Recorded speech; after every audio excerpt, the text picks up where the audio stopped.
उसके बाद आप लोगों ने 2.4 से मैंने आपको कोई निशान नहीं लगवाया। उसके बाद जो है 2.5 की तरफ बढ़ते हैं। 2.5 के लिए आप लोगों ने क्या करना है जी, इसमें आप लोगों ने क्वेश्चन नंबर 1 लाज़मी करना है इसका। सिर्फ़ क्वेश्चन नंबर 1 करना है, इसमें से एक शॉर्ट पक्का है पेपर में इंशाल्लाह, ये वाला जो 2.5 का क्वेश्चन नंबर 1 जो है शॉर्ट के लिए। उसके बाद सिंथेटिक डिवीज़न तरकीबी तकसीम जिसे कहते हैं, इसकी डेफ़िनेशन करनी है।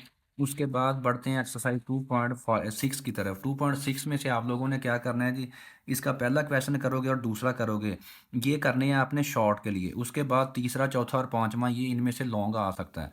उसके बाद जो है जी 2.7 मैंने इसमें ये लंबी चौड़ी एक्सरसाइज है, इसके ऊपर मैंने कोई निशान नहीं लगवाया, छुड़वा रहा हूँ, मौजें करें बच्चों। उसके बाद आना है 2.8 की तरफ। इसमें से लॉन्ग बनने के चांसेस तो हैं 30-40%। इसमें पहले 4 क्वेश्चन करने हैं और 8वां 9वां 10वां करना है। तो अगर लॉन्ग बना तो इन्हीं में से बनेगा। उसके बाद जो मिसलिनियस एक्सरसाइज है 2 यानी कि आधा मश्क जो दूसरे चैप्टर की है, उसका पहला क्वेश्चन आपने एमसीक्यूज किसी चैप्टर के नहीं छोड़ने। एमसीक्यू जो है आधा मश्क वाले मिसलिनियस एक्सरसाइज ये लाजमी करने हैं। उसके बाद एमसीक्यूज़ के बाद क्वेश्चन नंबर 2 इसका करना है, लेकिन क्वेश्चन नंबर 2 भी सारा नहीं करना है, इसके पहले 8 पार्ट करने हैं आप लोगों ने, ये मैंने हाईलाइट किए हुए हैं। क्वेश्चन नंबर 2 के 8 पार्ट, इनमें से शॉर्ट आएँगे और लॉन्ग जो जिस एक्सरसाइज में से आएँगे मैंने आपको बता दिया है। उसके बाद बढ़ते हैं तीसरे यूनिट की तरफ। तीसरे यूनिट में आप लोगों ने रेशो, प्रोपोर्शनल और वेरिएशन इन तीनों की डेफिनेशन करनी है।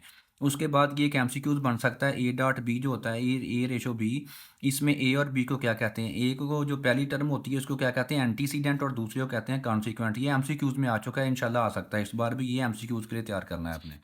इसके बाद बढ़ते हैं जी 3.1 की तरफ। इसकी में पहला क्वेश्चन, तीसरा, चौथा, पाँचवाँ, 9वां, 11वां, ये जो मैंने हाईलाइट किए हुए हैं ये शॉर्ट क्वेश्चन के तौर पे आएंगे। ये बहुत इंपॉर्टेंट है, इनमें से एक लाजमी आएगा, आप लोगों ने ये लाजमी तैयार करने। उसके बाद डायरेक्ट वेरिएशन और इन्वर्स वेरिएशन की डेफिनेशन करनी है।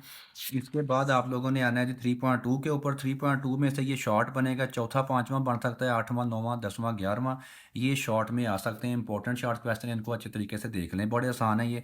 उसके बाद ये कुछ थ्योरम है प्रोपोर्शनल के। थर्ड प्रोपोर्शनल क्या होता है ये आप लोगों ने करना है। तीसरा मुतनासिब। उसके बाद फोर्थ प्रोपोर्शनल, चौथा मुतनासिब क्या होता है उर्दू में, मीन प्रोपोर्शनल, वस्त फी तनासब और कंटिन्यूड प्रोपोर्शन, ये आप लोगों ने करना है। ठीक हो गया, इनकी तारीफें करनी है। उसके बाद 3.3 के ऊपर आ जाओ। इसका क्वेश्चन नंबर 1 है, इसके पहले 4 पार्ट करने हैं ये शॉर्ट के लिए।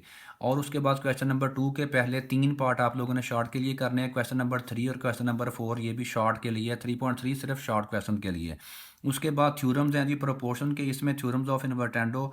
उसके बाद मसला अक्स निस्बत, मसला तरकीब निस्बत, तरकीब निस्बत उर्दू में, इंग्लिश में थ्योरम ऑफ अल्टरनेंडो। उसके बाद एक ख़ास तौर पे ये मसला तरकीब तफसील उर्दू में कहते हैं, इंग्लिश में कहते हैं थ्योरम ऑफ कंपोनेंडो और डिवाइडेंडो। ये लाजमी करना है, शॉर्ट क्वेश्चन में आएगा। उसके बाद अब मैं आपको बताने जा रहा हूँ